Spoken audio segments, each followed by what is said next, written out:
In this video, I will review for you the METABO H1600 corded heat gun here on my right. I will also review the MILWAUKEE M18 BHG cordless heat gun here on my left. I have had the METABO for about 21 years. It has been very effective and very reliable. I bought the MILWAUKEE cordless heat gun a few months ago solely for the reason of convenience, because sometimes I do work in places where there is no AC power, or it's just troublesome to pull an AC extension power cord. So join me in this review as I demonstrate how both heat guns perform doing simple things like heat shrinks on cables. Let's start the review with the METABO H1600 corded heat gun. I've had this for 21 years. It's very reliable, very hot. It's got a good design because you can stand it on the base.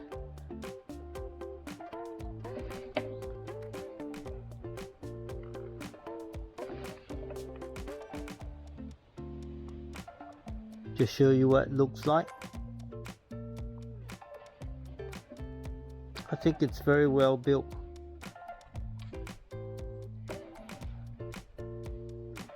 It has 3 power settings: 0 for off, 1, 2 and 3. At setting 1, it gives you 120 degrees Fahrenheit and the airflow is 8.8 cubic feet per minute.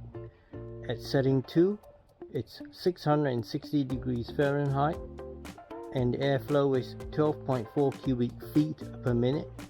At the highest setting 3, the temperature is 1000 degrees Fahrenheit and airflow is 17.7 cubic feet per minute. The weight is 0.75 kilograms, so it's pretty light. Right, let's start the test with the METABO. What I have here is a 3mm auto cable. I've just cut the very short length of heat shrink, slide it in there. We'll just see how fast it does it. Turn the METABO to setting number 1, which is the lowest setting.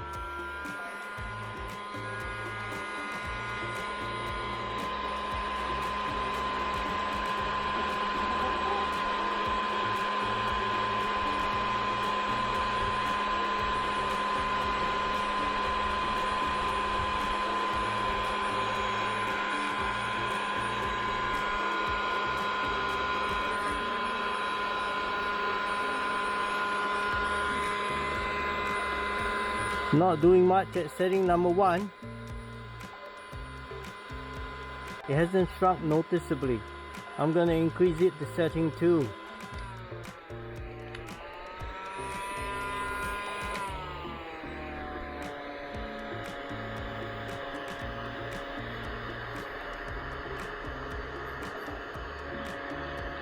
At setting 2, you can see, I hope you can see it shrunk.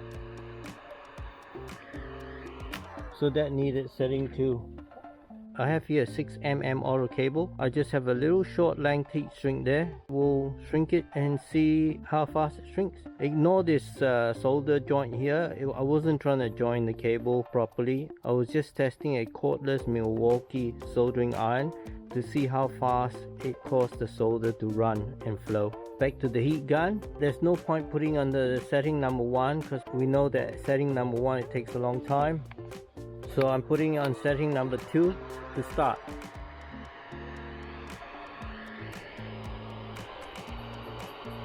Yep, it shrunk. If I show you, I can't move it. So setting 2 did the job. I have another piece of heat shrink here on the 6mm auto cables. I'll put it on setting number 3 and see how fast it does the job.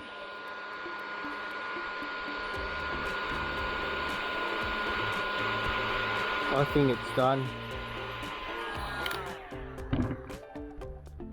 Yep. Let's now look at the MILWAUKEE heat gun. This is the MILWAUKEE M18 BHG heat gun. It has a belt or ladder hook. So if you're up on the ladder, you can hook it there. This is the on trigger, but if you squeeze it by itself, it does not turn on because there's a safety catch. The safety catch needs to be pushed down before the trigger will engage completely. And the trigger can be used by left-handed as well.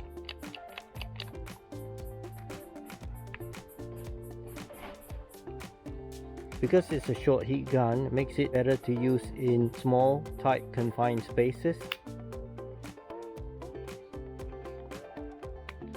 The problem with this heat gun is that it would be better for this heat gun if it had a trigger lock mechanism so that you can lock it in power on mode and leave it and then hold something in front of it where you need two hands. The METABO has it because when you select any of the settings, power 1, 2 or 3, it locks it into that power setting mode so you're hands free. The Milwaukee M18 BHG cordless heat gun has only one power setting. At that one power setting, the maximum temperature is 875 degrees Fahrenheit and the airflow is 6 cubic feet per minute. The weight of the Milwaukee is 1.87 kg with a 6 mAh battery, so it's much heavier than the METABO H1600 at 0.75 kg. The kit I bought came with two nozzles. This is an air reduction nozzle, so you simply slip this on. It reduces the diameter of the nozzle, which means that you get faster airflow and more focused airflow. And I tend to use this more, especially for working on heat shrinks.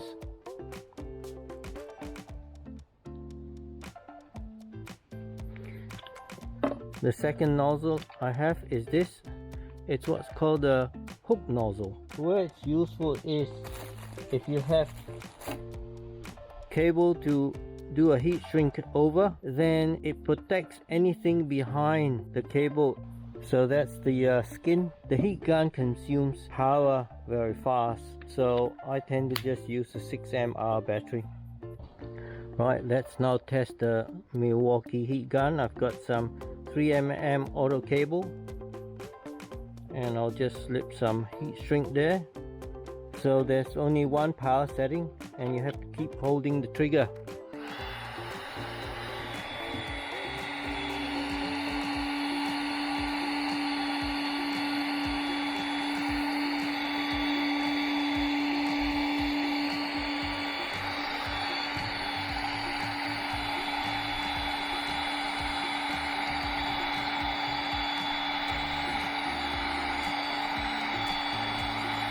Done.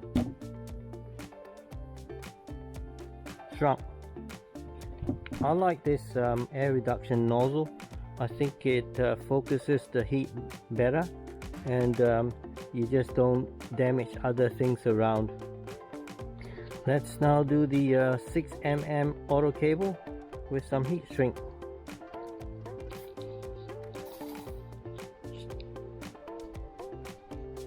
Right, so it's loose.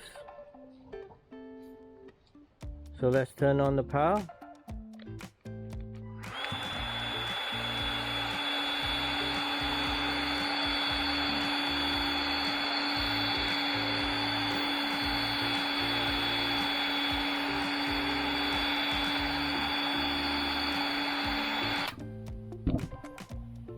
Done. So it works great. I like the convenience of cordless because you don't have to drag out that extension cable, and it's not just dragging it, but when you're working different orientation, the cable is a pain.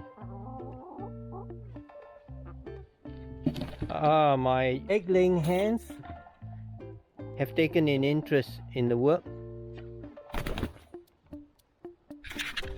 I'm now going to test the two heat guns at their maximum output temperature against concrete blocks at a fixed distance away from the blocks and see how hot the blocks get. The ambient temperature at the moment is 76 degrees Fahrenheit. And I have a thermal camera, a FLIR E8. I've set the ambient temperature to 76 degrees Fahrenheit. So as you can see, the thermal image shows that the heat gun is hotter than the concrete block. Right, I'm going to start the 1 minute timer countdown now and turn the METABO heat gun on, and we use the FLIR thermal camera to monitor temperature. You can see the nozzle is about 450 degrees Fahrenheit and the brick is about 210 degrees Fahrenheit. So the nozzle is much hotter, it's about double.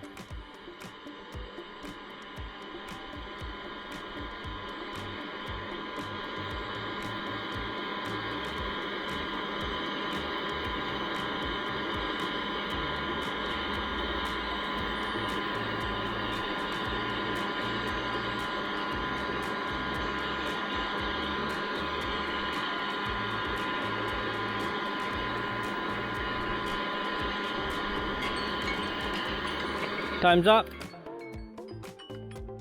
Take the temperature of the nozzle and the brick.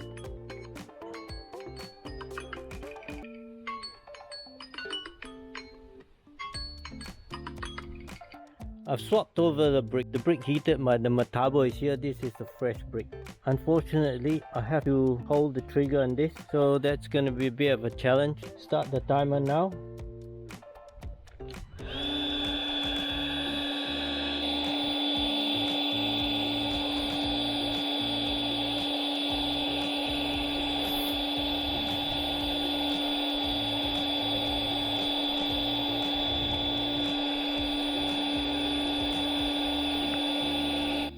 So the Milwaukee's have got about 20 seconds left to run.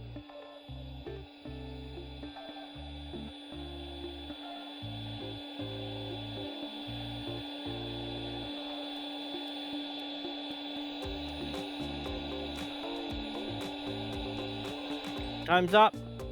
Take a snapshot.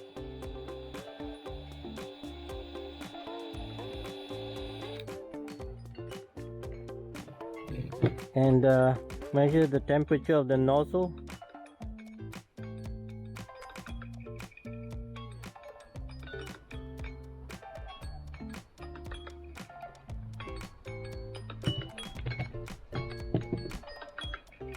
From my simple test, my FLIR thermal camera indicated that the METABO heat gun was hotter at the nozzle and the brick was hotter as well compared to the Milwaukee cordless heat gun. But that makes sense because on specifications, the METABO is specified as being hotter than the Milwaukee cordless heat gun. Nevertheless, I still think I'm going to be pulling out the Milwaukee cordless heat gun a lot more, mainly because of the convenience it offers being cordless. The only time I suspect I'll be pulling out my corded METABO heat gun will be where I need to have the on trigger lock when operating. I hope you found this video useful and interesting, and do hit the like button and subscribe to my channel for more, and also to help the channel grow. Thank you so much.